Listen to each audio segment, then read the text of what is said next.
Hello and welcome to this week's episode of You Can Call Me Karen. This is the third and final episode on feminism, and this week, for those listeners that will be triggered, we will be covering topics surrounding sexual assault. So we do ask that you please listen with care or skip this episode if you feel that is triggering. For the rest of you, thank you for joining us, and let's dive right in.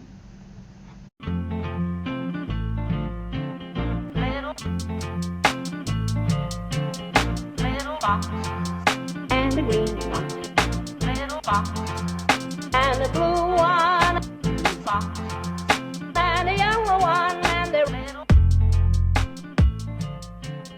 and the box, and the green one.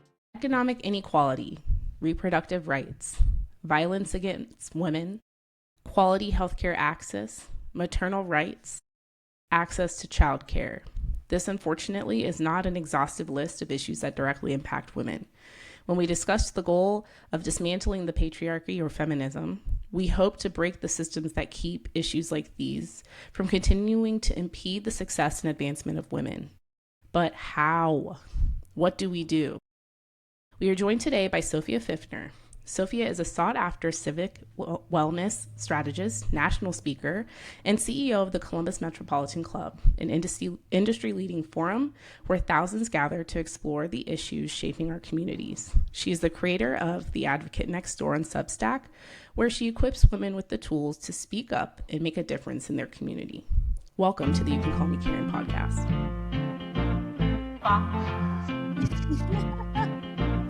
Hello, welcome to the You Can Call Me Karen pod. This is Steph, and I am joined by my amazing and talented co-hosts. We have Manni. Hello. And we Just wouldn't be... Not trying to scare our guests. Oh, I know. That was very tame. Hello, Sophie, just so you know. And we wouldn't be talking about Karens all the time if it weren't for her. Karen. Thanks. Hi. And so special to this day, Yeah. we are also joined Girl, by... it's June. Oh my gosh, we forgot to say the date last episode. Oh, okay. Well, we're going to say it this episode just Yes. so. What date is it? Let the people know. Today is June 13th. Friday the 13th. Oh my God. It is Friday the 13th. Yeah. Oh my gosh. Okay. Well, guys, you've interrupted my introduction of Sophia Sorry. 100 times. We do that every time. We do. Yes. We are here with Sophia Fifner. Soph, welcome. Thanks for having me. Thanks. Yay. We're Yay. so happy you're here. So happy. So, so today we are going to wrap up our series on feminism with a discussion about advocacy and activism. How do we as women stay engaged and continue the fight for equality? But before we do that, we've gotta know, who you calling Karen? Who you calling Karen? I gotta know.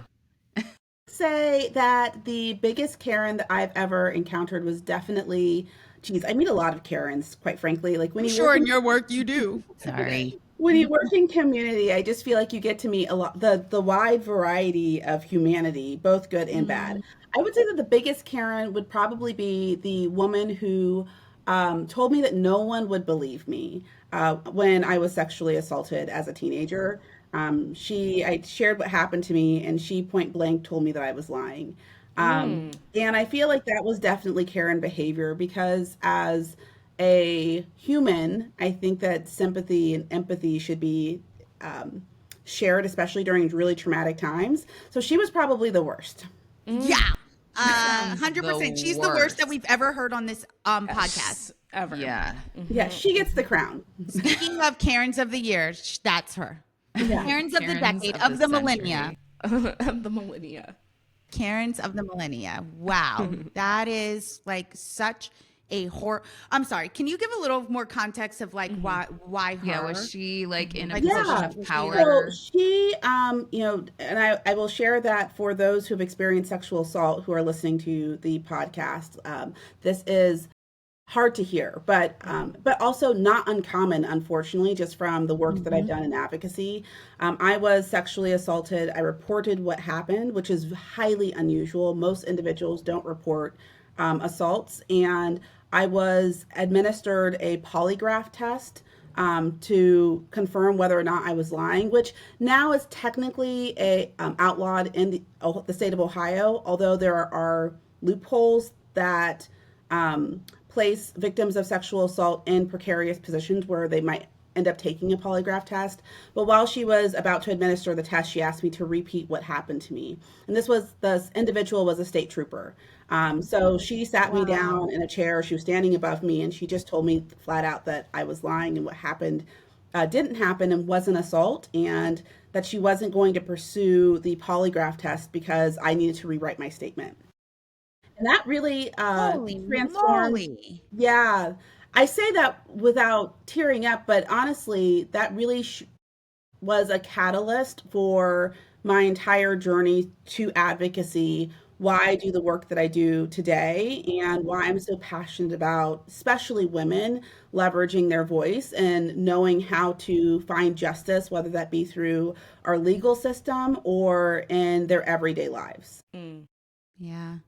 Man, So I'm much like, there, and I can't wait to get into all of that. yeah. I'm just sorry you had to experience that. Like, that sounds awful, full stop. But then the fact that you were so young when that occurred as well, like, yeah. I mean, the fact that you had the strength to get through it is incredible. Yeah, thank you. I appreciate that. I want to be really clear though. My experience was not unique. I really wish that nearly 20 years later that the experiences of survivors was a completely different experience. And yes, there have been some meaningful laws passed and changed. Far too often, survivors are not believed. They find roadblocks when trying to navigate how they heal, both personally and in community.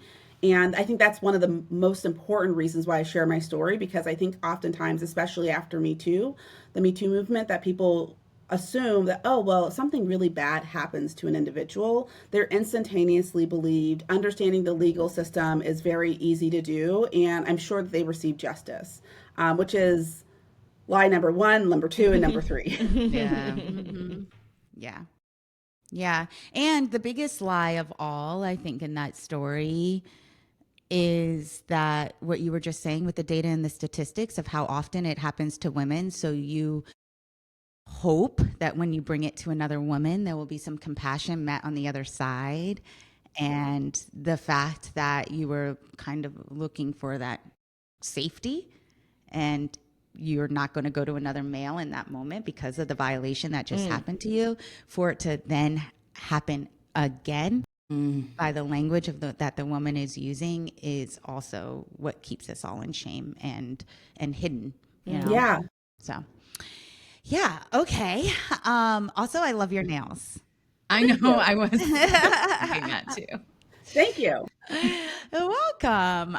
So I have a Karen this week. We got Millie a Apple Watch for Christmas, and I keep checking it and checking it through her iPad and making sure that she's being a responsible digital citizen. And she is 7, turning 8 on Sunday for our audience. So a couple months ago, I saw a text message come through from her or something that looked very oh my gosh, I might have to intervene. And it was I'm not talking to you anymore. You're a Trump supporter. And I was like, what have I done? Where did she get this from? Wait, Millie said that? Yeah. Oh, okay. Yeah. I thought somebody said that to Millie, and I was wait a second. At first I thought someone said it to Millie. Then I looked deeper and I was like, Millie sent this to somebody? And I was like, oh, I'm going to have a conversation with the parents,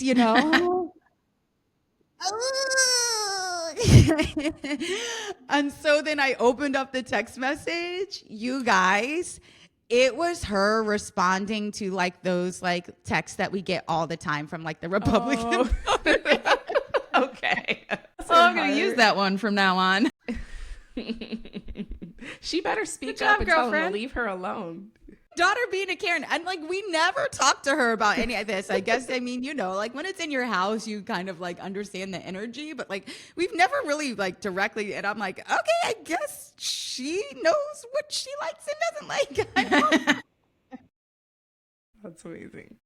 So Millie Teaching Rose them- is the Karen of the week. Let's go, Millie. Let's go. And Amazing. those are our Karens of the week.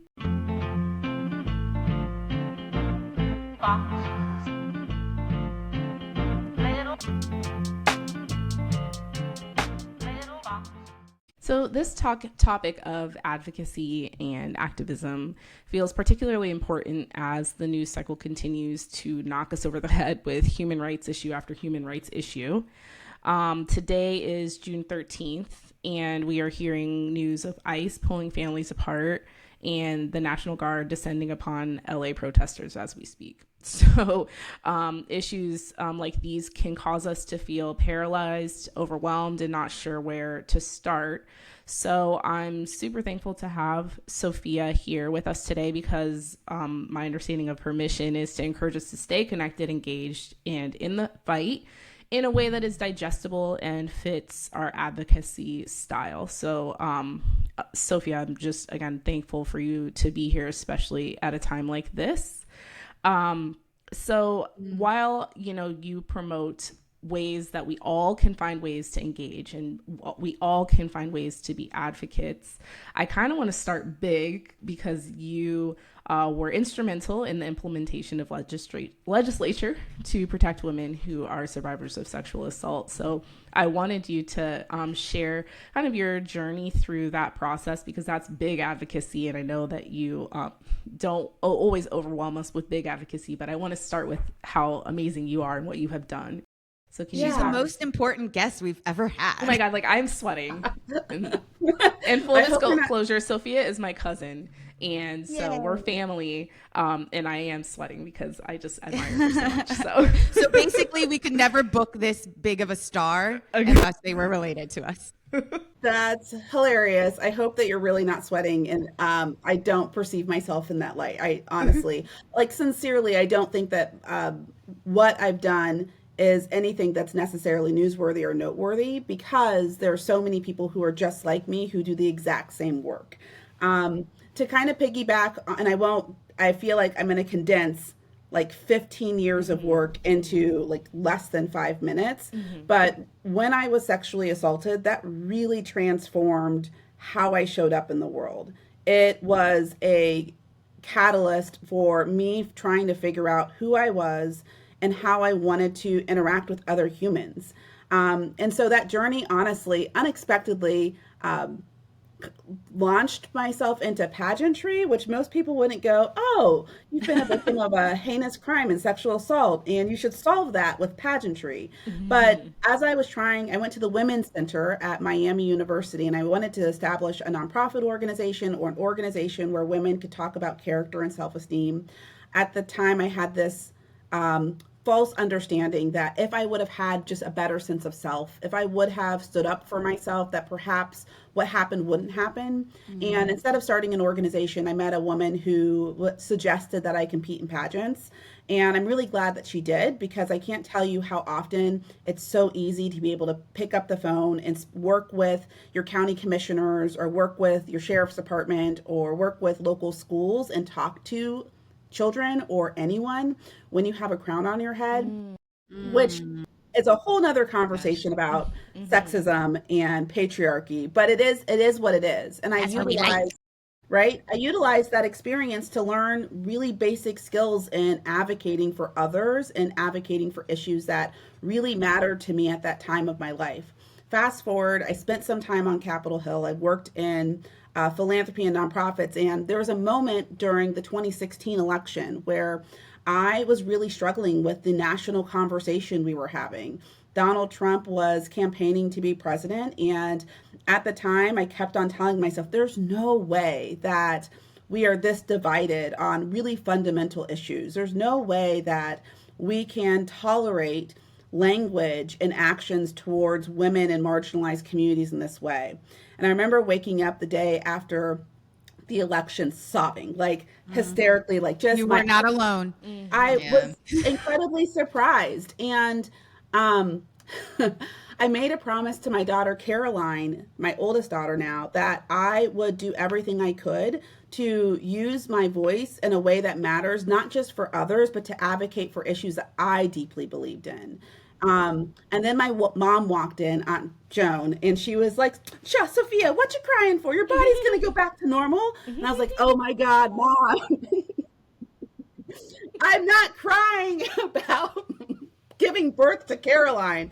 Like, mind you, like Caroline was born November 4th. So she came home just a few days after the election. And so it was really raw. And given my professional career in community, like I saw a lot of things that I strongly disagreed with. And I made that promise to her and I'm committed to it. So ever since then, I started to really rethink, how can I reset how I'm engaging in civic life? What can I do to get rid of the things that no longer serve me, start to define what really matters to me, and then start a practice that feels aligned with my strengths and my values. And so I reached out to a couple of local organizations, statewide organizations that support survivors of sexual assault. I asked them, I told them, hey, I worked on Capitol Hill. I actually really like reading legislation and working with elected officials. Can I volunteer in that capacity? And from that work, there are several pieces of legislation that I provided testimony on, but I think the one that I'm most proud of is Aaron's Law. So Aaron's Law, which as educators, you might be familiar with it, but Aaron's Law is a law that requires all public schools to teach age-appropriate sex education to children. And I think that that's a really important law because I didn't really have the words to describe what happened to me because those were not things that were discussed in my household. Right. And knowing appropriate touch versus inappropriate touch would have been instrumental in my safety. And so Aaron's Law is a bill that I was able to work with organizations like the Ohio Alliance in Sexual Violence and the Ohio Crime Victims Justice Center to move forward. And not only was that law passed and signed into law, like full circle moment, my daughter Caroline a couple years ago came home and she was like, hey Mom, just by the way, we had to learn about appropriate touch in school today. And I got an email from like their principal saying, hey, today we're going to talk about Aaron's Law. This is what it means. And I was like, wow, like how amazing that I made this commitment to my daughter and myself. And then full circle moment, I'm getting emails from her school with that legislation in practice. It was just really humbling. Yes. So and that cool. she's able to recognize like, hey, and feels like safe enough around you to be like, this is what I did in school today. You know? Yeah, that's so cool. So cool.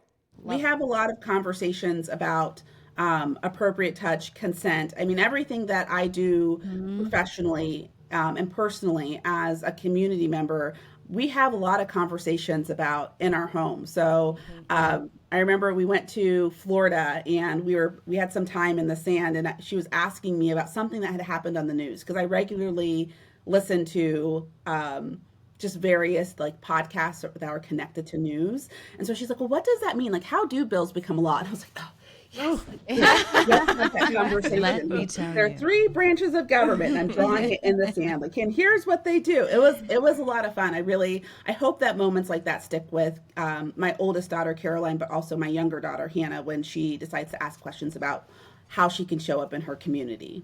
Yeah. Wow. That's amazing. Speaking of, I would just put on Schoolhouse Rock. Sorry.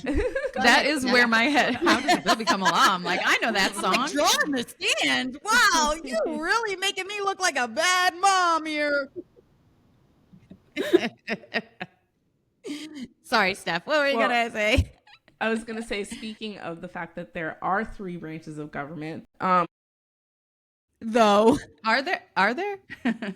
Not for long. Again, this is June 13th, 2025. We're recording it before the demise of democracy. I'm optimistic. Okay, I was just saying, I was like, apologies, Sophia. Oh, There's I'm a lot glad of to hear that. dark outlook coming up. I'm just playing. America. Please. So I guess what my question is, because we are obviously spiral, as we watch the news, how do you suggest that we sift through the constant barrage of what seems to be crisis after crisis? Because I know that your goal is to encourage us to stay connected and find ways to use our voice. And I know for me, and I read in your bio that part of what you want to do is help us sift through overwhelm, or like push through overwhelm. So like, how do we decide like what issues we should actually latch onto? Because I feel like if we made a list of the things that were going on right now, like I feel stressed. Yeah. It is freaking overwhelming. And honestly, I feel like it's designed that way. And just amplified in 2025. I mean, I don't think that people can talk about civics or community participation and not feel disoriented, overwhelmed, confused, depressed, lonely, isolated. Like, fill in negative word, and it is connected to how we connect with one another. I'm going to start with I actually think that we need to redefine how we talk about civics and what it is, because oftentimes people perceive civics as voting and volunteering. It's like, well, I voted and I volunteered maybe, and like, what else am I supposed to do? But to me, civics needs to be a practice the same way that you would approach your financial wellness or your physical wellness. Like, it needs to be a long-term commitment. It's not something that you focus on one quick action and you're done and that's it. But the best comparison I can give you is how we approach our physical fitness and wellness, right? When you're thinking about physical fitness, which is something that I have tried all of the fad diets, all of the junk food, all of the things that you could possibly do. I've gained 50 pounds, I've lost 50 pounds, I've gained 60 pounds, and I still have 60 pounds. Like, I really struggle, right, with my physical wellness. And it has been a journey that I have tested all the things. I have done the exact same thing when it comes to civics. Like, do you post a black square? Do you like subscribe to all the news outlets? Like, what the heck do you do? And how do you not feel so overwhelmed to the point where you just either lose interest or burn out? So I would say that the first thing that people do if they're trying to approach civics as a civic wellness journey is detox, which sounds like, okay, well, what does that mean, right? What I mean by detox is get rid of the noise, the things that are giving you anxiety. Just like eating too much junk food is bad for you, right? You want nutrient dense options when it comes to what's happening in your community. Nutrient dense options would include subscribing to reputable news sources. So the new reputable, I think in 2025 can have a wide margin, but from my perspective, I would say reputable, and that they still believe in the tenets of journalism. So whether that be Reuters, BBC, New York Times, the Wall Street Post, the Columbus Dispatch, sans all of their editorial pages, like they hire journalists who are deeply committed to understanding the facts, or the AP, right? Subscribing to your elected officials' newsletters, like knowing who they are, like getting rid of all of the junky social media, random Yes, please. thought leaders who just kind of stir up a lot of anxiety.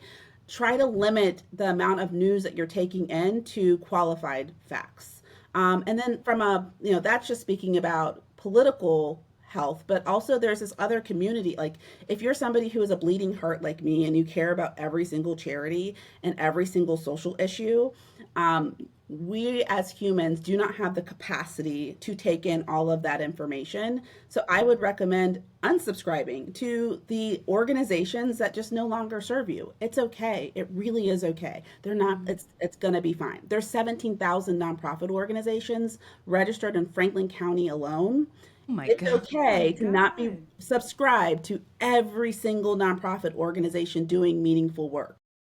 Get rid of all the junk and keep the things that are truly nourishing you, and limit that to like top 3 if you really feel totally overwhelmed. I'm happy. I to go love, to the next sorry step. to interrupt, but I love that you said doing meaningful work. Like, just because you are personally unsubscribing from said newsletter doesn't mean you're making a statement about how good or how bad that organization is. It's just like, we all can be inundated with so much information that it becomes useless. And so if we can all pick the things that like give us energy and keep us passionate about something.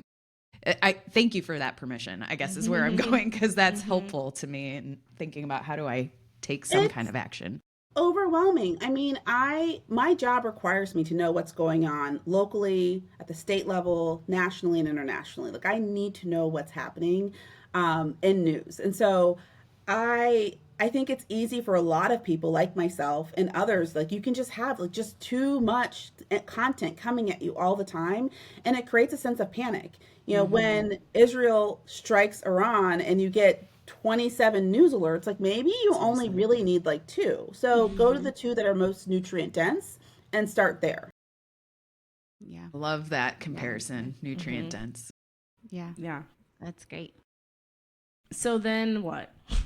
I'm happy. So next, okay. So you detox. You got all that stuff. We've got a out. list. Good. We got to the make next step it that you in the need to notes do. here. Yes, yeah. And there's 5. I'll walk through all 5 steps. I'm sorry, it's kind of a lot, but I think it will make sense collectively. So next, define what's most important to you. And I find that especially with women, there's a lot of shoulds connected to what's most important to you. So if you list like, okay, here, and when I say define what's most important to you, this is also a little complicated because I think that people go, well, oh, my family, or like, oh, I think I'm supposed to care about gender equity, or I'm supposed to care about the environment. Skip all of that. Start to think about, okay, have I had experiences in my youth that really transformed me? A coach that really inspired me as a competitive dancer or a competitive athlete? Is there a moment in my current life that I'm seeing that's happening in my community that really bothers me? Like it really hits my core. Like if this conversation around immigration is rocking your core, notice that. If there's something in a future state, if you are somebody who cares for other human beings like children, and you want to make sure that your community or the country is a better place environmentally, then maybe that's where you start. When I say find your purpose, start there. Figure out what matters to you, what your values are.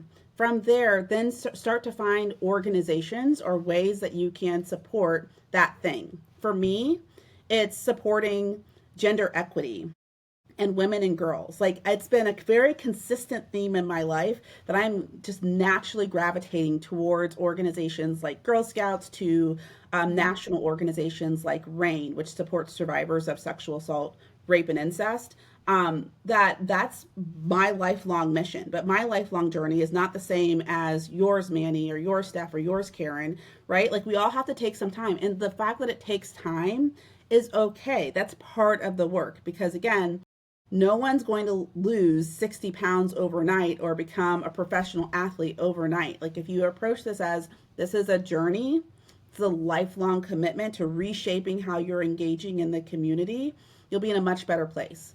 Once you define what's most important to you, start to build a rhythm that works for you in this current chapter. So again, similar to exercise, like no one's gonna, I mean, perhaps someone, I'm not successful. Like I tried a couple of those like Orange Theory and like, yeah, if you just go 3 times a day. And people Karen yelling at just you, like, joined Orange Theory. Oh, I'm in Orange Theory too. I love it. I love it. strongly dislike it, right? Yes, I get that though. I meet so many people who are like, yeah, I really care about this issue, but then this organization said this, and I'm totally turned off by it. Cool. Like civics and organization, approach it like dating or approach it like finding the right like physical fitness activity that you like or the right diet plan that works for you. Like totally fine to say no thank you to something and yes to others, but you have to kind of try it. But find a rhythm that works. So that rhythm can be, and I'm gonna break this down really simple, that rhythm could be, hey, I'm really busy right now. I know that I care about the environment, but I don't have time to go to every single protest because I have a full-time job, family responsibilities, I have kids that I care for, I have this neighbor who like I've been helping out on the side, like I'm overwhelmed. Maybe during this time, your rhythm is making a consistent monthly donation to X said nonprofit, and that's it. You make that donation, you read their newsletters, and maybe once a year you show up to their events. Like totally fine. Or maybe your rhythm is, I actually love knowing what's happening in local government, or I don't really understand it. And my rhythm is like, I'm going to commit to 3 times this year going to a community meeting with my mayor and city council members, just so I can experience it. Not to do anything. I just want to see it. Like maybe that's your rhythm. And then the last 2 steps, rest. I think that this is something that people don't take seriously enough. They burn out and then they're like, peace out. Like, I'm done. I'm just going to dig my head in the sand, and I'm not going to look up ever again because the country's going to hell, and like, I don't want any part of it. I'm just going to live my best life. I appreciate that feeling. I deeply understand it. I think it's really important to rest and be really intentional about it. If you feel that I can't stand everything that's going on, take a beat and rest. But next, the most important step is to return. Like, you got to get back in it, because nothing is going to happen. No one's going to save democracy if everyone's sitting on the sidelines just letting the crazy people take charge, right?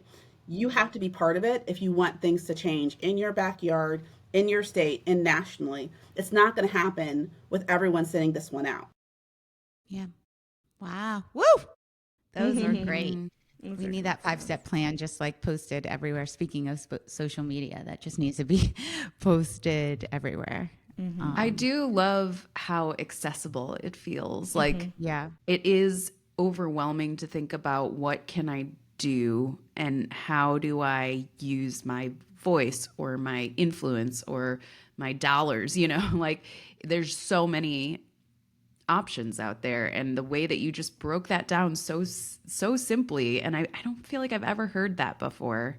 It's like, Yeah. it just feels so approachable. Like, okay, I have an action now. I know what I need to go do, and I love that. Thank you. Yeah, I mean, I teach a class on civics. Like, I think about this topic all the time, and I can't tell you how many times I meet, especially women, and perhaps it's also because all I do is spend time in women's organizations or gendered spaces like that.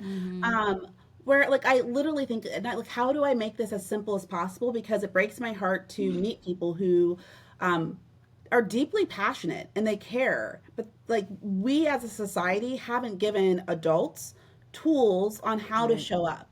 And there's a lot of research around social capital, which is the connections, the relationships we have with one another in community, and how when communities lack social capital, so meeting people outside of your family, it increases polarization, it increases violence, it increases all the negative. But when we have stronger social ties, that communities are more vibrant, they have the resources that they need to grow, and to everyone wants to have a meaningful life, right? Like, we need connection, but we're not really teaching civics in a way that I feel helps normal human beings who have a life, who have all these things. We're not breaking it down. Oftentimes, when I follow content on social media or when I read things that are connected to civics, like, I get bored. And if I get bored, like, I can't imagine how everyone else feels. Yeah. So I think about, how do I break that down for people as easy as possible, so they can understand, but then also talk about some of the guilt connected to, or the shoulds connected to how we should show up, or I feel guilty about. Because I think that for women specifically, that is a issue that I see a lot. It's so funny when you say civics, I immediately go to high school, Yes. like whatever that is, 10th grade, 9th grade civics class. And I don't know if I could even define civics. Like, the words you're using make perfect sense to me, but I'm like, oh, what is civics? Like, it's just a class I took in high school. Right?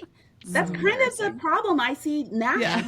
Like everyone feels like, well, what's funny is everyone says, like, oh, well, I know what civics means or what civic engagement should look like. And if you only follow folks on social media who have, I feel, a very, which again, I think that all spectrums of how people show up is important. Whether you are an activist on the front line, like chanting all the slogans with the signs, to the person who is at home nurturing the community who need, like, all of it's important. But if you're only seeing one side or one demonstration or one method of showing up in your community, I think it does everyone a disservice. Yeah, and I think it's really hard because we're so globally connected in a way that we weren't even 20 years ago when we were in high school, right? So like with the expansion of social media and the internet, there are these new, and I think this is something that we saw with the most recent election of like, there is this misunderstanding or confusion about, well, wait, do we care about the war in Gaza? Do we care about domestic issues? Do we care about, where is my place? Because I'm not just an American, I'm a global citizen. And I think that conversation has really not been taught fully in our curriculum because, as we're seeing in American education system, we don't even know what our value system is globally. We're divided on that too. And so it's really confusing when outside of the school day, you're experiencing it one way, and in the school, you're getting it taught another way. And then you also don't have enough time to have dialogue around there has to be a certain way. And really what I'm hearing from you and what my understanding is as an educator is, why not just open it up and allow people to just talk about it, Yeah. Well, the organization that I lead, the Columbus Metropolitan Club, we host community conversations every single week with 150 Central Ohioans to talk about community issues that matter. But honestly, like I agree. I think that dialogue is really important, but I also think that it's more than just it is important to have the framework of what are our three branches of government and what do they do and what is your role in civics, because honestly, like if we just wanted to talk about nonprofits and philanthropy and the complexity that's within that business structure of supporting social good, that could be an entire master's degree. So there's just a lot there. So I think that I'm learning. Basic civic education is important, but what's more important is honestly getting people to meet people who don't think and act like them, and placing each other, all of us, committing to showing up in spaces where you are not surrounded by an echo chamber of people who look, think, breathe, act, do all the things that you do, because it builds up a level of resiliency, a level of compassion, communication skills, persuasion skills that breaks down some of those issues that we're experiencing today around loneliness, isolation, like anger, mistrust, etc. Yes, echo chamber, like that speaks to me. The like inundation of information on social media that just speaks to exactly what you think you care about and doesn't show you any other opposing views, I think is so scary. And it's gotten us into a lot of trouble of like where we are today. Yeah. So think about like if, you only okay, well, I'm healthy because I only consume vegetables. That's awesome. But you also need other things in your diet, right? Yeah. Like I'm healthy because I only like to do cardio exercises and I never do strength training. Like you kind of need both. And in civics, you kind of need both. Like you can't just, it's not a one size, like one mode and then that's it. Like if you approach it as, okay, this is a long-term commitment, you got to invest in eating the other things and trying the other exercises if you really want to strengthen your civic muscles. Yeah. It's such a good analogy, like the diet and exercise thing. It's such a good analogy. Yeah, I notice when I'm the most unhealthy civic version of myself, it's when I'm existing in judgment. And that to me is a muscle that I had to start to understand of like when I am feeling dislocated from my community, when I am feeling discord from society and I'm judging, that is my signal to move into action, right? And so when I move into action, to your point, Sophia, of like it could be something very small of like just going to yesterday I went to the nursery and bought plants, right? And it's like, okay, I'm going to try to plant these things. And then I use my hands and I get creative. But I also realize like timing, I think when you're talking about rhythm of like just how much time it is going to take for change to be in an effect, right? And I think that that's part of what we're sensing is then in this tension is like, why is it taking so? Yeah. It's so frustrating. And I think that in this digital age of immediacy, that is something that we're Yes. really struggling with as a generation Yeah. and as a society. So I took the liberty for funsies to read nothing but civic leaders' works from the late 1800s and early like 1900s. Like, I wanted to understand how did they show up, move forward with social justice platforms in a time when nativism was on the rise, fascism was on the rise, all the things, all the isms and schisms were on the rise. Yeah. Jim Crow. There was this great period in our history right after the Civil War with Reconstruction, where you had more African Americans in Congress, this movement towards gender equity, and then all of a sudden it just crashed, right? What did they do? Like, how did they persevere? And I think what I learned from those leaders like W.E.B. Du Bois or Polly Murray is that this work takes time. Like, and there's going to be a pendulum swing, like forward and backwards. And sometimes it's going to move forward in ways that you perhaps disagree with or you're really excited about. And sometimes it's going to move backwards in ways that you're like, what the heck is going on? I think what's most important, though, is that people approach community and civics as, okay, cool, I'm going to understand this is a long game. I'm going to take a long game approach to my wellness in this space because I don't want to sit on the sidelines for 80 years and then like didn't do anything to like support the transformation of my own community. I'm going to show up. We have to it's a long game. Yeah. And that's the hardest thing. Even legislation, I think that people get really frustrated by, like, you might see in the news some of the pieces of legislation that move really quickly because of partisan politics on both the right and the left, or perhaps has a tremendous bipartisan support, so it goes really quickly. Spousal rape was a thing in Ohio until last year. It literally took advocacy As organizations. in, it was legal. It was legal in Ohio until last year.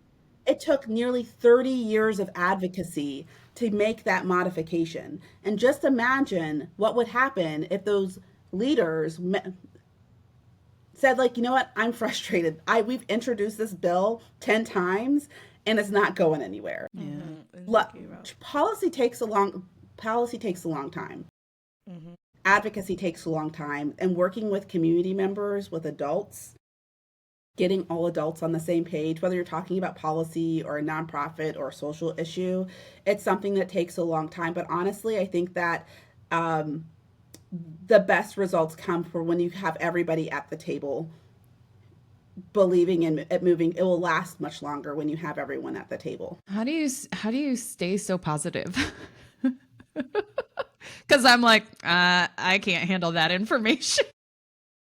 I get it. I mean, I will say that I am an optimist. Like, I think you have two options in life. Like, you can be a pessimist and assume that everything is awful and evil, but then, like, why live, right? Like, I would much rather live in the space of hope that things can change, that there are good people who truly do care, because there are. And I see them and meet them every single week in Columbus who are deeply committed to moving things forward, whether it be making sure that Ohio is a region of economic growth so that so Columbus is the only region, the Central Ohio region, that's truly growing in the state of Ohio. If you look at the map, so there's some benchmark report from the Columbus Foundation, which is the sixth largest community foundation, like for philanthropic purposes.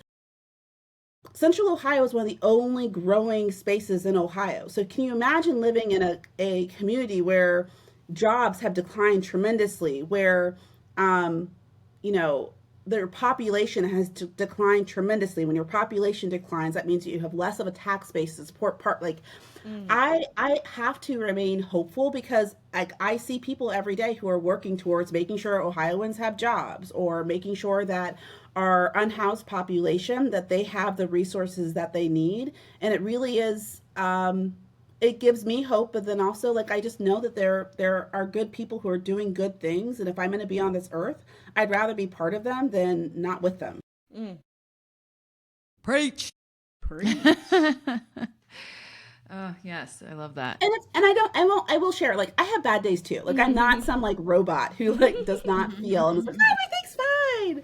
It's all good. Like, I get the reality of what I'm seeing on my television screen and on my phone and the articles that I'm reading. I deeply impacts me, but I choose joy.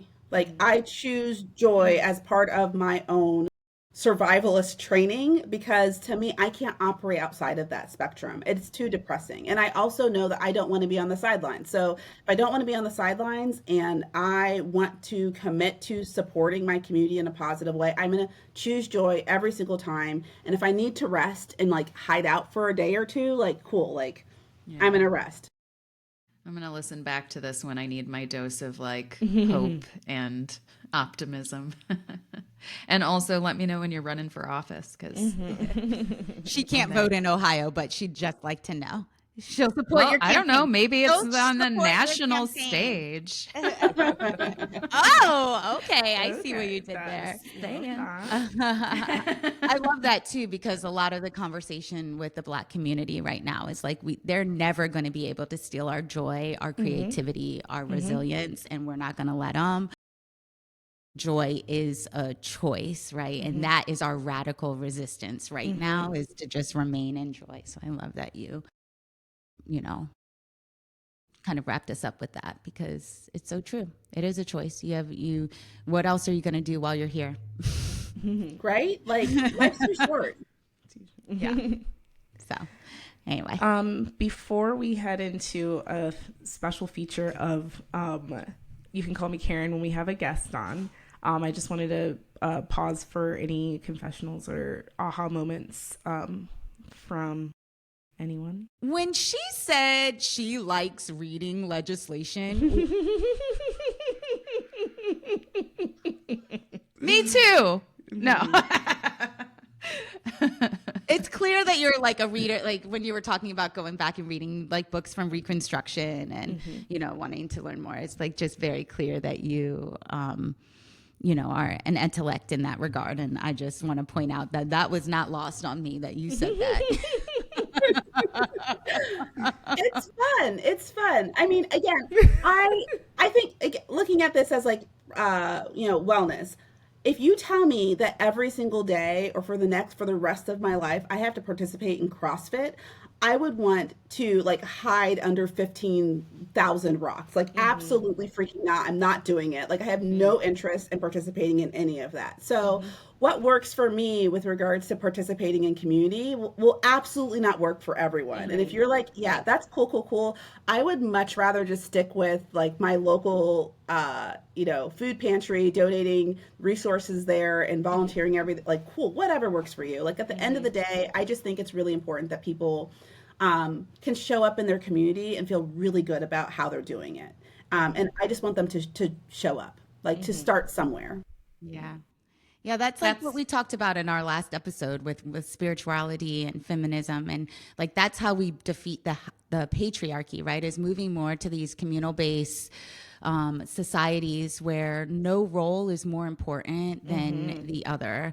The congressman woman is just as important as the florist who is providing beauty to our sidewalks, like everyone just has to show up and participate in whatever you feel. I think you were talking about this with your values, right? Like get really quiet and clear on your values. And then then when that pessimism starts to fit in, the motivation will fight it because you have a sense of purpose. It's similar to Steph and I working with middle school kids. People are probably always like, why do you like middle school? And it's like, yeah, No, but thanks. I can't do elementary and I don't like the I don't like the elderly, but like that's not my Fuck old people. edit that out right now.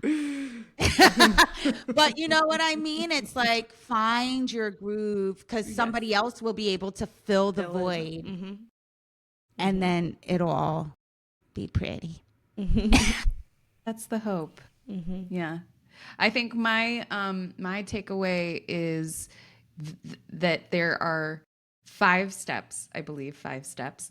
And it is very it's a very simple breakdown of like how to think about engaging as a citizen in my space. And there's very easy digestible things I can do. I don't have to do it all. And so that is my takeaway. That is what I'm learning for today. And it makes it so much more approachable. So thank you so much for breaking it down for us.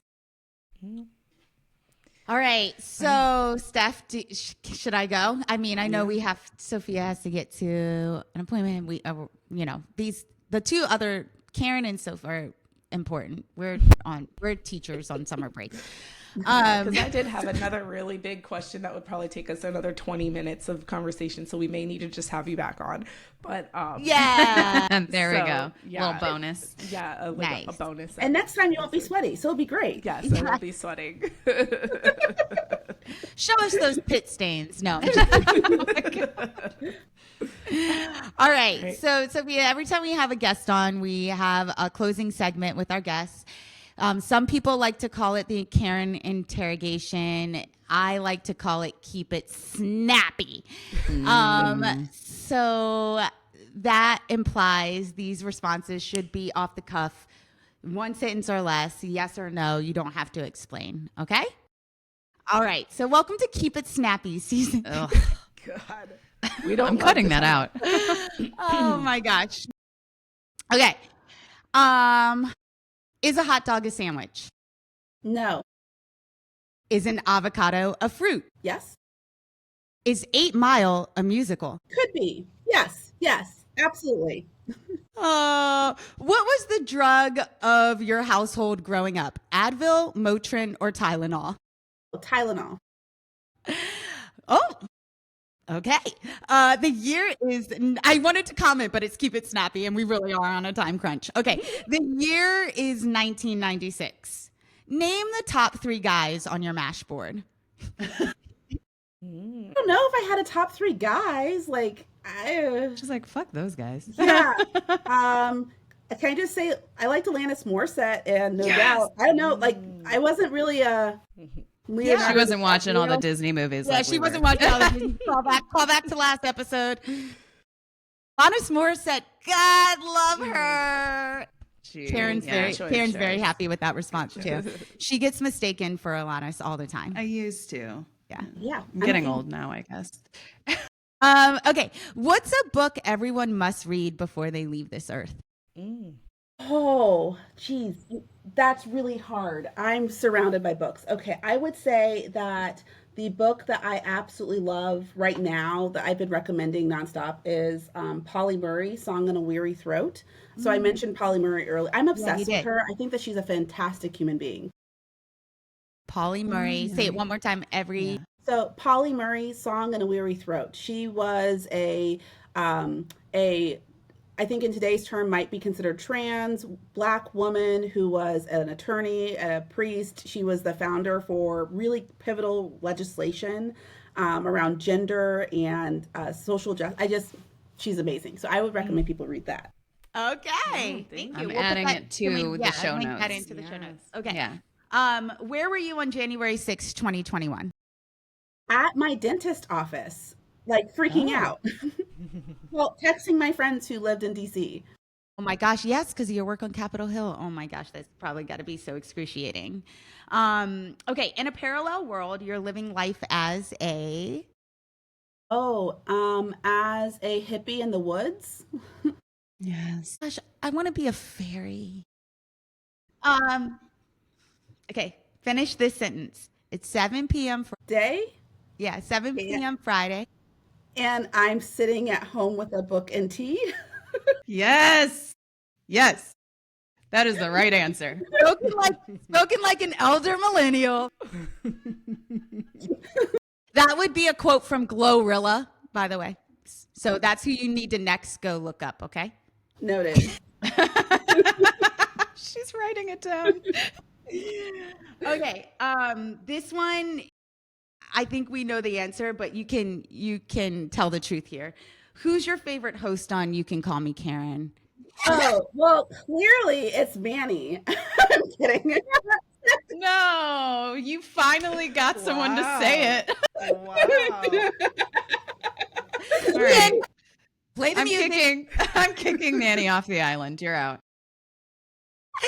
Thank you. You're welcome.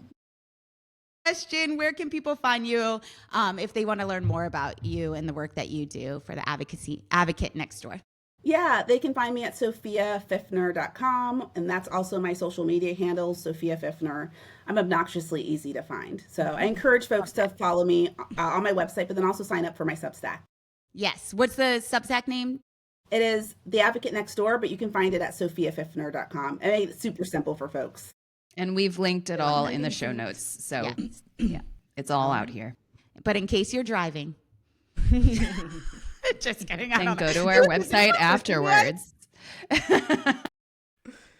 All right. Thank you so much. This was such a wonderful conversation. We've learned a lot, and I hope our listeners have learned even more ways in which they can go out and, be in community and do the civic engagement that, is so needed for us right now. So I know for me, I just want to say thank you personally, especially since I'm your favorite. Such a kiss ass. People call it charisma. Oh man. Well, thank you so much for having me. I really appreciate it. Thanks, Soph. Yes. Thank you for listening to another episode of You Can Call Me Karen. Like, subscribe, and follow us wherever you listen. And don't forget to hit up our show page for all of the articles referenced in our show. And you can catch us on Instagram at You Can Call Me Karen. And you can also... That is not the name. I'm sorry. You can call me Karen_pod. My bad. There you go. We don't make it easy for y'all. We don't. And that's it. Love y'all. Thank you. We love you for listening. We'll see you next time. Hey, bitches.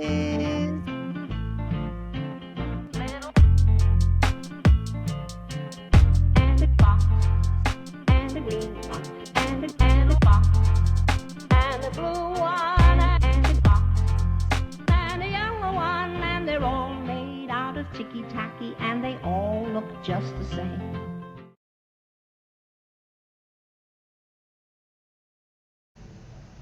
Hello, and welcome to this week's episode of You Can Call Me Karen. This is the third and final episode on feminism, and this week, for those listeners that will be triggered, we will be covering topics surrounding sexual assault. So we do ask that you please listen with care or skip this episode if you feel that is triggering. For the rest of you, thank you for joining us, and let's dive right in.